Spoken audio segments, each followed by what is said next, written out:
God is passionate about you. You might feel like a failure. You might feel like you're good for nothing.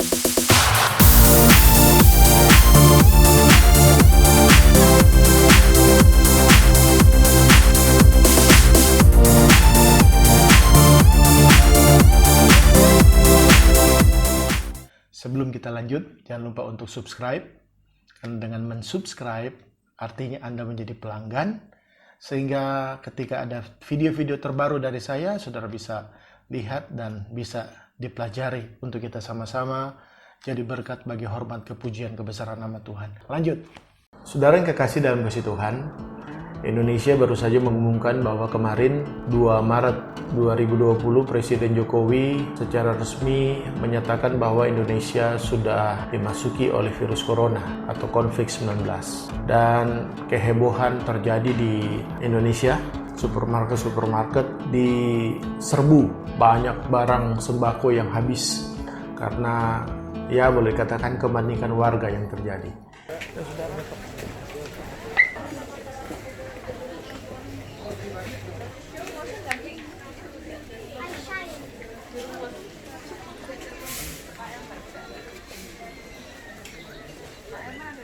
Dan saudara, demikian halnya apa yang terjadi di media sosial. Ada seorang teman saya, Pendeta Hani Rompis, yang mengajak berdiskusi, khususnya di grup API Pantai Kosta, grup Facebook, bahwa ada suatu laman yang diangkat berkaitan dengan apa yang terjadi di Iran. Memang Iran, saudara, cukup signifikan perkembangan virus corona. Bahkan wakil presidennya atau perdana menterinya, ya saya kurang jelas, itu terinfeksi virus corona. Memang cukup luar biasa di sana. Makanya ada satu berita yang menyatakan bahwa karena mengantisipasi kondisi dan situasi yang terjadi di Iran meniadakan sholat Jumat.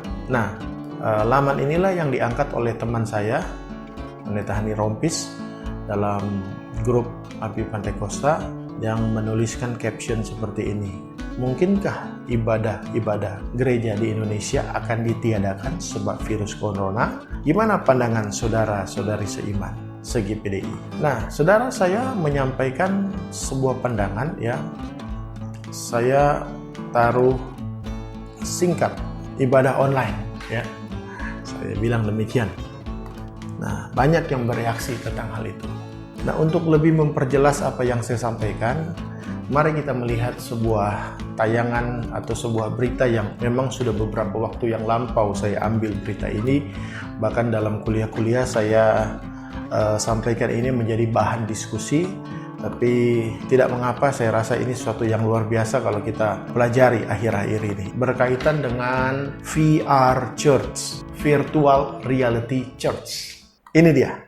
Tech-savvy pastor is bringing the church to the comfort of your own home by hosting services in the digital world. KPIX5's Mary Lee on the first house of worship in virtual reality. Ya, Virtual Reality Church. Reality Church. DJ Soto's divine calling is to bring Christianity to virtual reality. The strings on it, it just kind of like dangle, yeah. It all started when he got his first Pakai alat. Oculus Rift VR headset. All right. Then it just kind of hit me. You know, as a pastor, my gifting and Jadi kayak main game begitu, saudara. church here, let's try it out. DJ Soto's revelation happened 2 years ago. He was a pastor with his wife Carrie at a mega church in Pennsylvania for several years.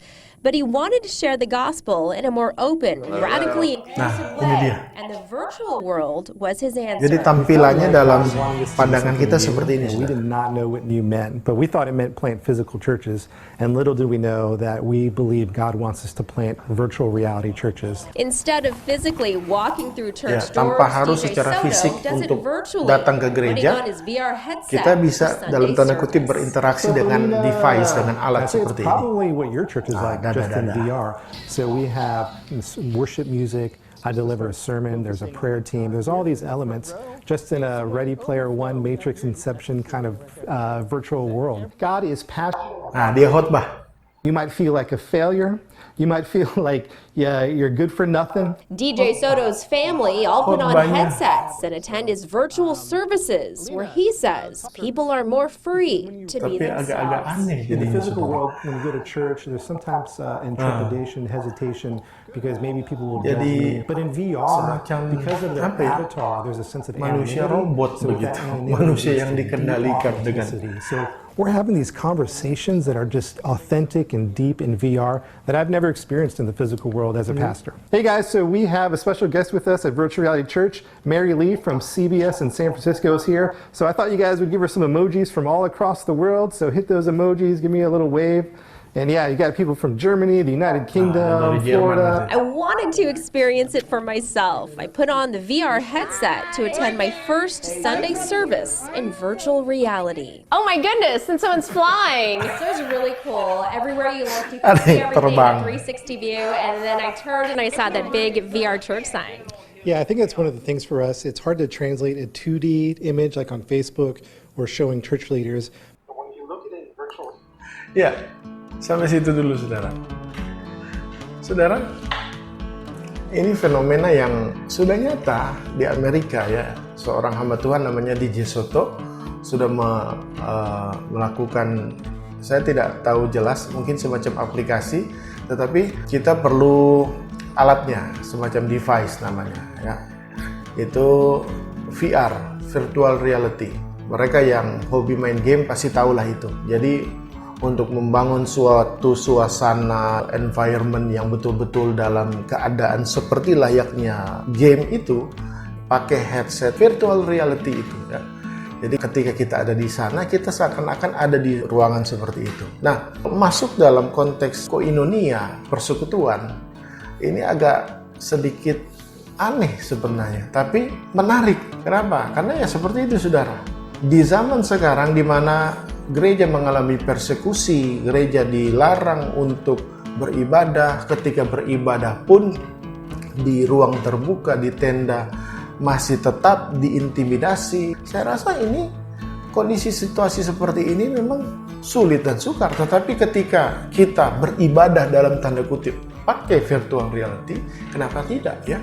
Juga apa yang terjadi sekarang? Seandainya pemerintah Indonesia melarang ataupun membuat peraturan bahwa masyarakat tidak boleh keluar karena penyebaran wabah virus corona. Jadi kita berandai-andai, bukan berarti saya mau supaya itu terjadi.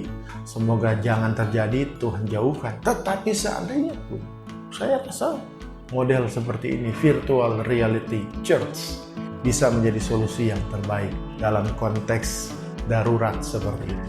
Tapi ketika segala sesuatu sudah berjalan dengan baik, ya kita kembali punya interaksi secara fisik dalam peribadatan ya. Jadi itu, saudara. Saya memahami, saya merasa inilah bentuk dari kemajuan teknologi.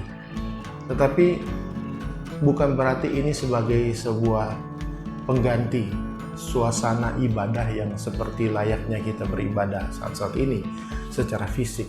Tetapi di zaman ataupun dalam konteks keadaan darurat yang terjadi, bisa saja ini menjadi solusi praktis supaya tetap kita beribadah.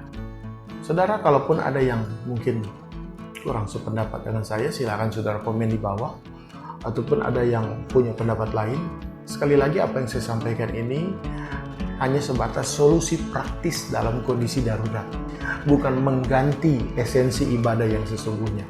Tetapi ketika terjadi hal-hal yang seperti tadi saya katakan, terjadi persekusi, terjadi keadaan yang chaos, saya rasa virtual reality church adalah salah satu solusi yang bisa kita pikirkan. Tuhan Yesus memberkati kita semua. Haleluya.